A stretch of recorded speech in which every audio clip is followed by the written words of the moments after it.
बोला मत चालू बा, शांत रहे सब। जितना प्रश्न करा जाए केवल उतना ही आपको बोलना है या बताना है, ठीक है? और कोई फालतू की बात नहीं करनी। और ये सारी चीजें रिकॉर्ड हो रही हैं। यूट्यूब जाएगा? हाँ, यूट्यूब पर जावे करे मन तो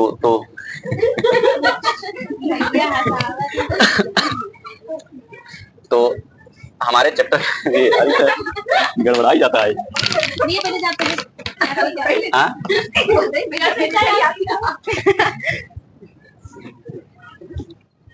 तो चैप्टर का नाम क्या है हमारे? ऊतक। अंग्रेजी में क्या बोलते हैं? टिश्यू।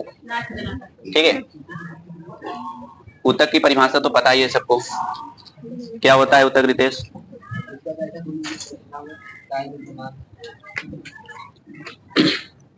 ऊतक उसे कहते हैं, यानी कोशिकाओं का समूह होना चाहिए, पहली बात। ठीक है। कोशिकाओं का कोई ऐसा समूह, कोशिकाओं का ऐसा समूह जो संरचना और कार्य में समान, जो संरचना में भी समान हो और कार्य में भी समान, तब उसे हम क्या कहेंगे? ऊतक कहेंगे। अब ये पौधे और जंतु दोनों में पाए जाते हैं, लेकिन पौधों को क्या होना होता है कि वो स्थिर रहते हैं, इसलिए ज्यादातर कोशिकाएं पौधों में निर्जीव पाई जाती हैं। निर्जीव कोशिकाएं क्या करती हैं? पौधों को सपोर्ट प्रदान करती हैं, सहारा देती हैं, ताकि वो क्या हो सके, एक स्थान पर हम हर मौसम में वो रहते हैं। लेकिन जंतुओं को क्या होता है? जंतुओं के अधिकांश कोशिकाएं क्या होती हैं?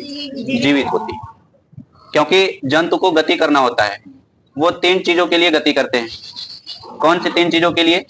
भोजन के लिए गति करते हैं, आश्रय मतलब आवास के लिए गति करते हैं, अगर आप कहीं रहने का स्थान है तो दूसरा स्थान ढूंढेंगे, और तीसरा साथी की तलाश में क्या करते हैं? वो एक स्थान से दूसरे स्थान तक जाते हैं। यानी जंतुओं को गति करना होता है, जिसकी वजह से उनको क्या करना होता है? उनकी अधिकांश कोशिकाएं जीवित होती हैं। और पौधों को गति नहीं करना होता है, उनकी अधिकांश कोशिकाएं निर्जीव होती हैं। और निर्जीव होने की वजह से उनमें जो भी ऊर्जा बनती है, उनमें ज्यादा ऊर्जा खर्च करनी नहीं पड़ती, लेकिन जंतुओं को ऊर्जा खर्च करनी पड़ती है। इसलिए जंतुओं को ज्यादा ऊर्जा की आवश्यकता पड़ती है, जंतुओं को ज्यादा ऊर्जा की आवश्यकता पड़ती है। इतना समझ रहे नहीं? फिर उसके बाद अगर हम देखेंगे तो हाँ, तो उसमें अगली बार मतलब अगर आगे हम देखेंगे तो इसमें यह है कि पौधों में जो ऊतक पाए जाते हैं वो जीवन भर वृद्धि करने वाले होते हैं, जबकि जंतुओं में वृद्धि एक निश्चित समय के लिए होती है। ठीक है। जंतु ज्यादातर 20, 22, 25 वर्ष तक वृद्धि कर सकते हैं, उनकी लंबाई बढ़ती है, लेकिन पौधे जब तक जीवित रहेंगे तब तक उनकी लंबाई बढ़ती जाएगी। ये चीज हो गया। फिर उसके बाद हमने समझा कि जो जटिल बहुकोषीय जीव होते हैं, चाहे वो पौधे हों चाहे वो जंतु, इनमें एक पाया जाता है जैसे कि श्रम विभाजन, डिवीजन ऑफ लेबर। मतलब इनकी कोशिकाओं को समूह को अलग अलग समूहों को अलग अलग कार्य दे दिया गया है करने के लिए, जबकि जो एक कोश के जीव होते हैं उनमें श्रम विभाजन नहीं होता, एक ही कोशिका सारा काम करती है। लेकिन जंतुओं में कोशिकाओं का अलग अलग समूह अलग अलग कार्य करता है। जैसे जो हमारी पेशी कोशिकाएं होती हैं, उनका काम होता है फैलना व सिकुड़ना, जिसकी वजह से क्या होती है? गति होती है। और दूसरा जैसे तंत्रिका कोशिकाओं का कार्य क्या होता है? संदेशों को आदान प्रदान करना, तो उनका काम हो गया। और जो हमारी रक्त कोशिका होती है वो संयोजी कोशिकाएं होती हैं, उनका काम होता है अलग अलग भोजन को, पदार्थों को, ऑक्सीजन को, कार्बन डाइऑक्साइड को वहन करना। वहन मतलब एक स्थान से दूसरे स्थान तक पहुंचाना, ये रक्त कोशिकाओं का काम होता है। ठीक है। और पौधों में जो संवहन नलिकाएं पाई जाती हैं, जैसे जाइलम और फ्लोएम, उनका काम क्या होता है? भोजन और जल खनिज लवण का भी परिवहन का काम करते हैं, उसमें जाइलम फ्लोएम पाया जाता है। ठीक है। ये पौधों की बात हो गई। तो इसका मतलब होता है कि जटिल बहुकोशिकीय जीवों में कोशिकाओं का समूह अलग अलग कार्य करते हैं, और इसी घटना को हम कहते हैं श्रम विभाजन, यानी उनके कार्य को विभाजित कर दिया गया। ठीक है। फिर उसके बाद हम समझते हैं कि ऊतक के प्रकार कितने होते हैं। इतना समझिए, जो हमारा ऊतक होता है ना, उसको हम 2 भागों में बांट सकते हैं नहीं। पहला भी समझिए, पहला इसमें ये समझिए, पहला पादप ऊतक और दूसरा जंतु ऊतक। और ये भी हम जानते हैं कि पादप ऊतक जंतु ऊतक से बहुत भिन्न होते हैं। भिन्नता का कारण भी बता दिया गया कि पादप ऊतक की कोशिकाएं ज्यादातर निर्जीव होती हैं और जंतु ऊतक की कोशिकाएं ज्यादातर सजीव होती हैं। हमारी कुछ कोशिकाएं होती हैं जो निर्जीव होती हैं, जैसे एपिथेलियम की ऊपरी कोशिकाएं जो होती हैं वो कुछ एक परत होती है, वो निर्जीव होती हैं। बालों की कोशिकाएं निर्जीव होती हैं।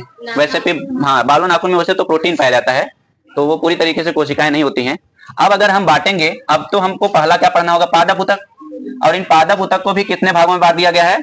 2 भागों में। एक विभाजित करने वाली ऊतक, जिसको हम क्या कहते हैं? विभज्य ऊतक। अब अंग्रेजी में क्या कहेंगे इसको? मेरिस्टेमेटिक या मेरिस्टेम। ठीक है, मेरिस्टेमेटिक लिख देते हैं, सही रहेगा, मेरिस्टेमेटिक टिश्यू, टिश्यू। ठीक है। और दूसरा क्या हो जाएगा हमारा? अस्थायी ऊतक। अस्थायी ऊतक, जिसको अंग्रेजी में क्या कहते हैं? परमानेंट टिश्यू कहते हैं, ठीक है, परमानेंट टिश्यू। तो ये चीजें हो जाएंगी।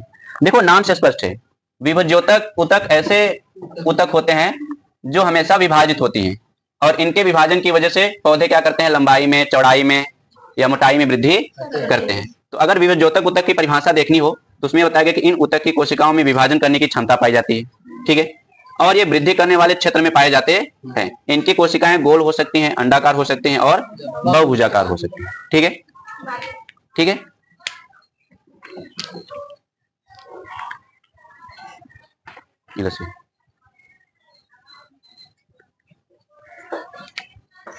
गोल हो सकती हैं, अंडाकार हो सकती हैं या बहुभुजाकार हो सकती हैं, इस प्रकार से समझ लीजिए। अब एक और चीज है कि पादप कोशिकाओं में कोशिका भित्ति भी पाई जाती है, ठीक है। कोशिका भित्ति ही क्या करती है? उनको एक प्रकार से सहारा प्रदान करती है, ठीक है। विभज्योतक ऊतक की अगर विशेषताओं की बात करेंगे तो इनकी विशेषताएं क्या हैं, उसको हम एक एक करके क्या करते हैं? समझते हैं। जैसे जो विभज्योतक ऊतक है ना, और ये समान प्रकार की कोशिकाओं से मिलकर बनेंगे तभी तो ऊतक कहेंगे, ठीक है। अब विभज्योतक का मतलब होता है विभाजित होने वाली कोशिकाओं के समूह को क्या कहते हैं? विभज्योतक ऊतक कहते हैं। पहला उनका विशेषता क्या हो सकती है? कोशिकाएं छोटी होती हैं, पतली होती है, पतली भित्ति वाली, अत्यधिक क्रियाशील होती है, यानी इनमें जो कोशिका भित्ति होती है वो बहुत पतली होती है, छोटी होती है, ठीक है। दूसरा है इनका कोशिका द्रव्य घना होता है। कोशिका द्रव्य घना रहेगा तभी जाके वो प्रोटीन बना सकती है बढ़िया से, और प्रोटीन बनाएंगे तभी तो एक कोशिका दो कोशिकाओं में विभाजित हो सकती है। देखिए कोशिका द्रव्य और केंद्रक में उपस्थित केंद्रक द्रव्य दोनों मिलकर क्या निर्माण करते हैं? जीव द्रव्य। इसलिए विभज्योतक की कोशिकाएं क्या होती हैं? जीवित होती हैं, क्योंकि इसमें जीव द्रव्य पाया जाता है। लेकिन जब हम अस्थायी ऊतक में पढ़ेंगे ना, तो अस्थायी ऊतक की बहुत सारी ऐसी कोशिकाएं होती हैं जो क्या होती हैं? निर्जीव होती हैं। जैसे उसमें हम जाइलम, फ्लोएम पढ़ेंगे। जाइलम, फ्लोएम में बहुत सारे, जाइलम रेशा हो गया, फ्लोएम रेशा हो गया, ये निर्जीव होती हैं और ये ऐसे स्थानों पे पाई जाते हैं जहां पे पौधों को ज्यादा सपोर्ट की आवश्यकता होती है। देखो अगर निर्जीव है तो ज्यादा ऊर्जा की आवश्यकता नहीं पड़ेगी, ज्यादा ऊर्जा की आवश्यकता नहीं पड़ेगी तो ज्यादा मजबूत होंगे, समझ लीजिए। निर्जीव है तो मजबूत होंगे, मजबूत ही क्या करते हैं? प्रोटेक्शन देते हैं या सपोर्ट प्रदान करते हैं। इनमें रसधानियां अनुपस्थित होती हैं। हाँ, इनमें रिक्तिका, जिसको हम रिक्तिका भी कहते हैं, वो नहीं पाए जाते हैं, क्योंकि कोशिकाओं को क्या करना है? विभाजित करना है, और विभाजित करने के लिए केंद्रक को भी क्या चाहिए? स्थान चाहिए। और आपको पता है कि पादप कोशिकाओं में अगर रिक्तिका पाई जाएगी तो पूरे कोशिका का 90% हिस्सा घेरे रहेगी। इसलिए विभाजित करने वाली कोशिकाओं में रसधानी नहीं पाई जाती। याद रखने कभी भी आ सकता है कि किस पादप कोशिका में, पादप की किन कोशिकाओं में रसधानी नहीं पाई जाती। तो विभज्योतक कोशिकाओं में रसधानी नहीं पाई जाती। इनमें केंद्रक बड़ा होता है। देखिए केंद्रक जितना बड़ा होगा उतना ही बढ़िया से विभाजित हो सकता है, ठीक है। कोशिकाएं छोटी होंगी, पतली होंगी, लेकिन इसमें केंद्रक क्या होगा? बड़ा होगा। कोशिका भित्ति भी इसमें पतली होगी। पतली इसलिए होगी ताकि विभाजित करना है, ठीक है।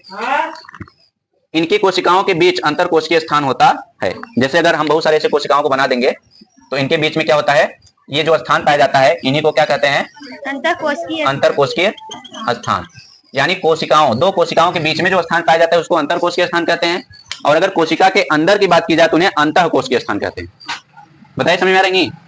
अभी जो भी पॉइंट नहीं समझ आ रहा है तो पूछ सकते हैं। इनकी कोशिकाओं के बीच अंतर कोशिकीय स्थान होता है, ये हो गया। ये सदैव विभाजन करते हैं और विभाजन करके ही ये अस्थायी ऊतक का निर्माण करते हैं। जैसे मान लीजिए जब तक मैं विभाजित करूंगा तब तक मैं विभज्योतक कोशिकाएं हूं, लेकिन जैसे ही मैं विभाजन करना छोड़ दूंगा तो अब मैं कौन सा ऊतक बन जाऊंगा? अस्थायी ऊतक। अस्थायी मतलब जो विभाजित न करे, समझ रहे हैं? लेकिन एक और चीज, कभी कभी अस्थायी ऊतक एक समय के बाद फिर दोबारा विभाजित होना शुरू हो जाते हैं, तो फिर उनको हम कहेंगे द्वितीयक विभज्योतक कोशिकाएं। जैसे पहले विभज्योतक कोशिकाएं जो होंगी वो विभाजित करेंगी और विभाजित करते करते एक समय ऐसा आएगा कि वो अपनी क्षमता को खो देंगी।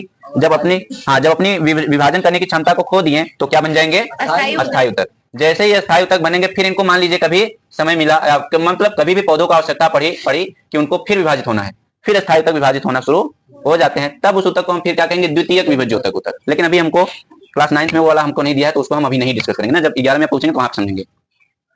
अब यहाँ पे हम समझते हैं अस्थायी ऊतक की किसे कहते हैं, हमने समझ लिया, और फिर इसकी विशेषताएं हमने समझ लिया। अब इसके बाद इसकी हम क्या कर सकते हैं?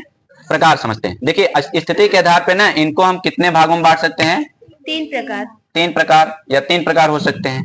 पहला, अगर ये तने और जड़ के शीर्ष पे पाए जा रहे हैं, जैसे मान लीजिए, हाँ जैसे मान लीजिए ये हमारा पत्ती हो गया ना, समझ लीजिए थोड़ा सा, ये पत्ती हो गया और ये इसका जड़ हो गया और ये जमीन हो गया।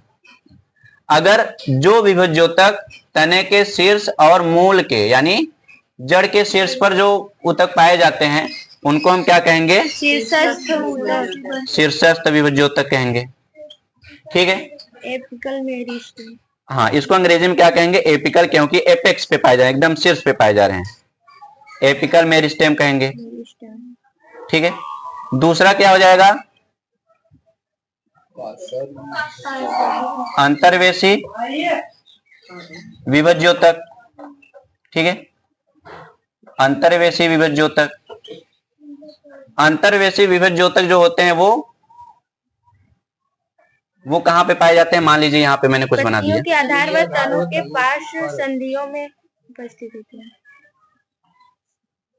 ये पाए जाते हैं जहां से पत्ती नहीं निकलती उसके आधार पे पाए जाते हैं। यहाँ देखो, यहाँ पे जो पाया जाएगा उसको क्या कहेंगे? शीर्षस्थ। ये मैंने तना बनाया है ना, एक मोटा सा तना बनाया है, और यहाँ पे अगर शीर्ष पे पाया जा रहा है तो उसको शीर्षस्थ कहेंगे। और पत्तियों और तनों के आधार पे पाया जाए, मान लो यहाँ पे एक तना निकला है, इसके आधार पे पाया जा रहा है तो इसको हम क्या कहेंगे? अंतर्वेशी कहेंगे। ठीक है, इसी को अंग्रेजी में क्या कहते हैं? Inter calorie meristem. Inter calorie meristem. ठीक है, मेरिस्टेम कहते हैं। और फिर उसके बाद हमारा तीसरा क्या हो जाएगा? पार्श्वीय विभज्योतक। पार्श्वीय विभज्योतक, इनको हम क्या कहेंगे? Lateral meristem. इनको हम लेटरल मेरिस्टेम कहेंगे। अब इसमें समझना क्या है कि पहले हम समझ लेते हैं शीर्षस्थ विभज्योतक क्या होते हैं। ये तनों व जड़ों के शीर्ष पे पाए जाते हैं जैसा कि बताया गया, और ये पौधों की लंबाई में वृद्धि करते हैं। यहाँ पे पाया जाएगा तो पौधा लंबा होगा, और जड़ में पाया जाएगा तो जड़ लंबा होगा, नीचे की तरफ जाएगा। ठीक है, और फिर दूसरा क्या होता है? पार्श्वीय विभज्योतक। यहाँ पे मैंने इसको मान लीजिए तीसरा मान लिया, तो इसको मान लीजिए भी दूसरा है ना, पार्श्वीय विभज्योतक। इसमें क्या होता है? पौधों के तने व मूल के परिधि में पाए जाते हैं। परिधि का मतलब क्या होता है? जैसे मान लीजिए मैंने इस तने को ऐसे काट दिया ना, तो इस तने को काट दिया तो ऐसा दिखेगा ये। अब ऐसा दिखेगा तो परिधि ऐसे होता है, परिधि पे पाया जाएगा, यानी ऐसे समझ इधर, समझ रहे नहीं? इसको मैंने ऐसे काटा, अब इसको मैं ऐसे देख रहा हूं। जैसे मान लीजिए कोई तना था, अब इसको मैंने ऐसे काट दिया, अब मैं ऐसे देख रहा हूं, तो ऐसे देख रहा हूं। तो परिधि का मतलब होता है जो परिधि की तरफ पाया जाए। अब परिधि की तरफ पाया जाएगा तो पौधों को क्या बनाएगा? चौड़ा यानी मोटा बनाएगा। देखिए, पौधे जरूरी नहीं कि पौधे केवल लंबे होते हैं क्या, पौधे चौड़े भी होते हैं। तो पौधे जब मोटे होते हैं तो मोटे होने के लिए कौन सी विभज्योतक कोशिकाएं होती हैं? पार्श्वी। पार्श्वी माने बगल में जो वृद्धि करवाए, तो पौधे इसकी वजह से मोटे होते हैं। अंतर्वेशी से क्या होता है? नई नई कलिकाएं निकलती हैं ना। इसमें क्या होता है कि ये पत्तियों के आधार व तनों के पर्व में पाए जाते हैं। ठीक है, तनों के पर्व में पाए जाते हैं। क्या लिखे हो आप लोग? पार्श्व संधियों में उपस्थित होते हैं। नहीं, पर्व संधि लिखे वहां पे, पर्व संधि होगा। पर्व जानते हैं क्या होता है? पर्व संधि जैसे बांस देखे, बांस जहां पे गांठ नहीं होता उसको कहते हैं पर्व संधि। क्या कहते हैं? पर्व संधि। और ये बीच वाला भाग क्या होता है? पर्व। ठीक है, इसको पर्व संधि कहते हैं, इसको पर्व कहते हैं। ये अब देखिए, जब बांस छोटा होता है तो पर्व छोटे छोटे होते हैं, तो इन पर्वों में कौन सी ऊतक पाए जाते हैं? अंतर्वेशी। और कब जब बड़ा हो जाता है तो ये बड़ा हो जाता है ना, लंबा हो जाता है। कभी बांस इतना है, अब कुछ दिन बाद देखेंगे, देखिए पौधा, बांस का पौधा सबसे अधिक वृद्धि करने वाला पौधा है, बहुत तेजी से बढ़ने वाला पौधा है। तो अभी आज देखेंगे ये, तो एक हफ्ते बाद देखेंगे इतना बड़ा हो जाएगा। तो इसका मतलब इनके बीच में जो पाई जाती हैं ऊतक वो कौन सा होता है? अंतर्वेशी। ठीक है, अंतर्वेशी पर्वों में पाए जाते हैं, पर पत्तियों के आधार पे पाए जाते हैं, जिसकी वजह से अब बताओ जब यहाँ पे पाए जाएंगे तो ये भी किस में मदद कर रहे हैं? पौधों की वृद्धि यानी लंबाई में मदद कर रहे हैं। अब तीन चीजें हमने पढ़ी। पादप ऊतक के तीन प्रकार, मतलब पादप ऊतक के पहले दो प्रकार पढ़े, विभज्योतक और अस्थायी ऊतक। विभज्योतक ऊतक ऐसी कोशिकाओं से मिलकर बने होते हैं जिनमें विभाजन की क्षमता होती है। इनकी कोशिकाएं गोल, अंडाकार या बहुभुजाकार हो सकती हैं। इनकी कोशिकाएं छोटी होती हैं, केंद्रक बड़ा होता है, कोशिका द्रव्य घना होता है। और कोशिका भित्ति पतली होती है। इनकी कोशिकाओं के बीच में अंतर कोशिकीय स्थान पाया जाता है ताकि विभाजन हो सके बढ़िया से। ठीक है, अब विभज्योतक कोशिकाओं को या ऊतकों को हम 3 भागों में बांट सकते हैं स्थिति के आधार पर। अगर ये तने और जड़ के शीर्ष पे पाए जा रहे हैं तो शीर्षस्थ विभज्योतक, और अगर ये तने के पार्श्व में पाए जा रहे हैं यानी परिधि पे पाए जा रहे हैं तो इनको पार्श्व विभज्योतक, जैसा कि यहाँ पे बताया, अगर ये यहाँ पे पाए जाएंगे तो विभाजित होंगे।